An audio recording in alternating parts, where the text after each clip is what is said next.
ating ulam for today. Pinangat na isda sa kamatis with matching sili. Yan ang ating ulam. Malaking isda yan guys. Isang piraso lang niluto ko kasi baka hindi maubos.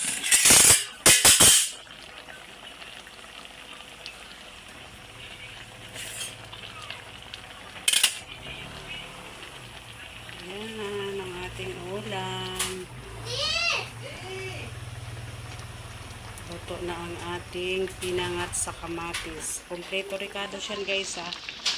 Kamatis, sibuyas, luya, bawang at saka sili. May paminta rin yan. Ayan, thank you for watching. Yan ang ating ulam. Luto na.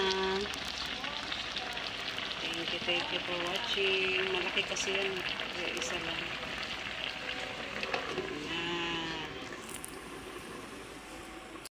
Guys, ayan, malakas ang hangin sa labas pero mainit na. Mainit siya pero mahangin. Ayan, nandito ako naglalaba guys. Naglalaba tayo habang tulog pa yung alaga akong bata. Ang aking apo tulog pa. Ayan, naanlawang ko muna to. Ito mga puti ito guys. Tapos ito yung mga pancake. Ayan, dami. Kasi ayan, labas ko muna kayo dito.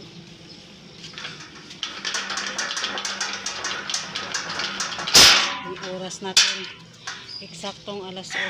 Ayan. Ayan, may dalawang bata lumabas o nagpakain ng alaga nila. Ayan. Kagabi nagdilig na ako. Kailangan mamaya magdilig uli kasi ano siya, mabilis matuyo yung lupa kasi mahangin tapos mainit. Ayan na guys, so ang laki na ng ano ko, ang laki na ng aking langka. Ayan, masaya ako, malaki na yung langka namin. Yan ang gabi, marami na naman. Ka-harvest lang ng gabi namin kasi naglaing kami. Ka-harvest lang yan. Ayan, marami na namang dahon. Tapos ito dito naman, ayan, mga sili yan. Tapos luya, alugbate. Ayan yung sili natin, ang lalaki na.